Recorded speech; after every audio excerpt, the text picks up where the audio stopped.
Thanks, Jenny. Coming up next, if you're a constant user of short message services or SMS, you'll want to know about this new mobile instant messaging service. What's it all about? Coming up after this break.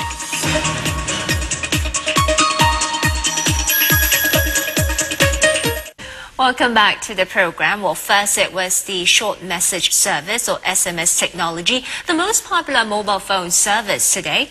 Then came the multimedia messaging service or MMS that allows you to send and receive images and videos on top of the texting facility. Now, mobile phone users can look forward to mobile instant messaging or MIM.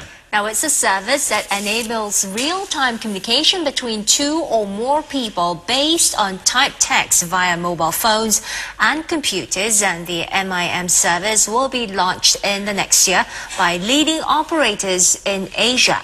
Now, this morning we find out exactly how this new technology works and what value it will add to offer existing mobile phone users. And for that we speak with Fred Molenaar, Director of Southeast Asia at Followap, a leading provider of instant messaging solution. Now, good morning there, Fred. Now, how different is this new service from SMS and MMS? Well, I think what you'll see is that the instant messaging solution in itself is a real-time type of communication. The difference is really that you can see who's online, who's offline. You can invite your buddies into a conversation. So you will actually get a lot more added functionality than you have today on SMS. Could I just simply say it is like on your laptop or desktop where you have instant messaging? It's just done on the phone. Yes and no. To some extent it is a natural evolution from SMS. Remember, in SMS today you create a message, you shoot it into the space and you hope that something comes back. Right. In IM you really have the capability of seeing who's there. And IM texting is actually only the first launch of a whole range of services that we're going to see. We're going to see push-to-talk, which is like the walkie-talkie service on mobile phones. We're going to see gaming channels. We're going to see a lot of info channels. Because you can also add like what we call an info buddy. You can have like a weather channel or an information service. Instead of receiving all sorts of SMSs, you can now look at it as if it's an online friend. And you look at your stock quote, you look at all these new things.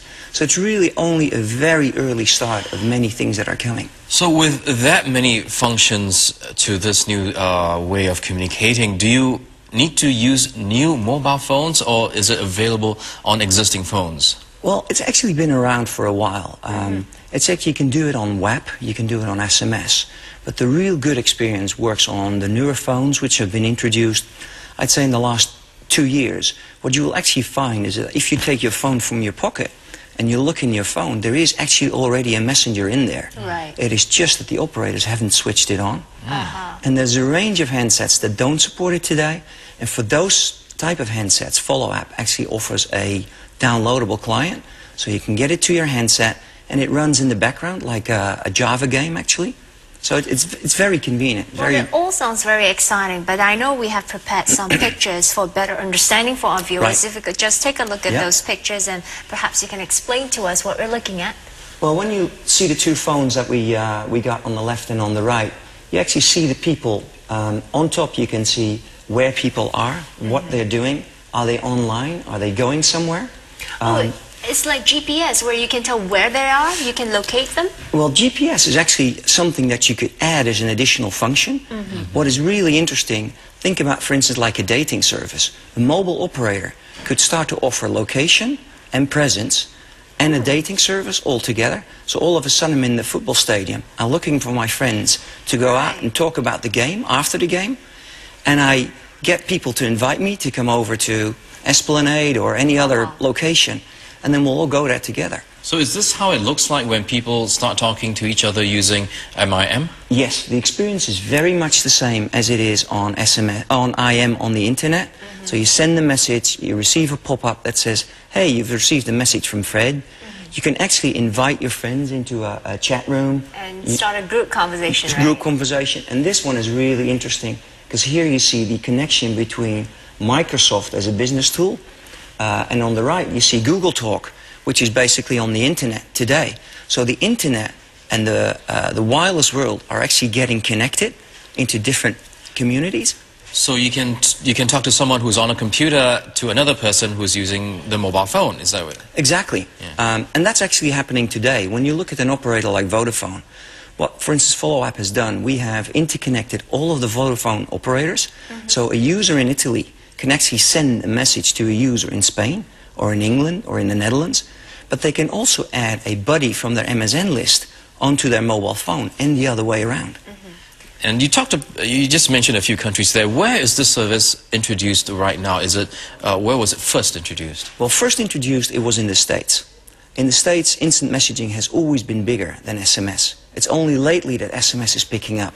I think in Europe and in Asia, we're seeing exactly the different move. SMS has always been bigger, and IM is really picking up as a business tool and as a community tool.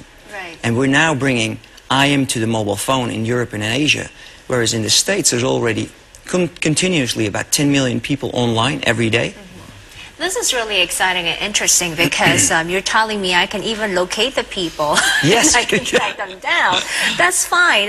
Really interesting, but I'm worried about the cost. Is it cheaper than SMS and MMS? Well, I think what operators have learned, they've learned a lot from the experience from MMS, which was confusing for customers. What is it? Why should I use it? And price-wise, everybody's like, whoa, you know. Right. It's more expensive to send a picture than to actually print a picture. What operators are doing today is that they're pricing IM at about 50% of sending an SMS message. So it's really appealing. And if you think about it, it's also the youth market, which will be the early adopters. So they're very price conscious. So we're seeing that. And they're trying to offer price-based plans. So they have a week, a month, a day, where you pay $6, $8, $9 and can send unlimited messages. And mind you, in Switzerland, for instance, we've seen people sending 100 messages a day. I mean, we're really talking about lots and lots of messages. I think, you know, a great possibility that we'll get addicted. Oh, yeah. So when exactly do you think this will be introduced here in Asia? Are operators here receptive to having this new service? I think Asia will be leading in the market. When you think about it, people are early adopters. There's a lot of new handsets in the market. And there's a big community out there. People have a good community sense.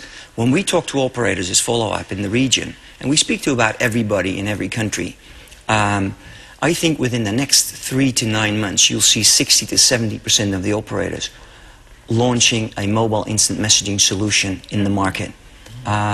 So, you know, all of us will see it on the mobile phone. It will be the kids first, you know.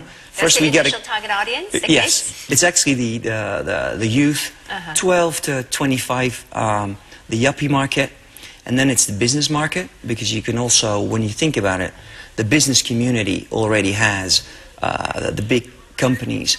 About 80–90% is actually using IM as a business tool. Right. So obviously that's the second target.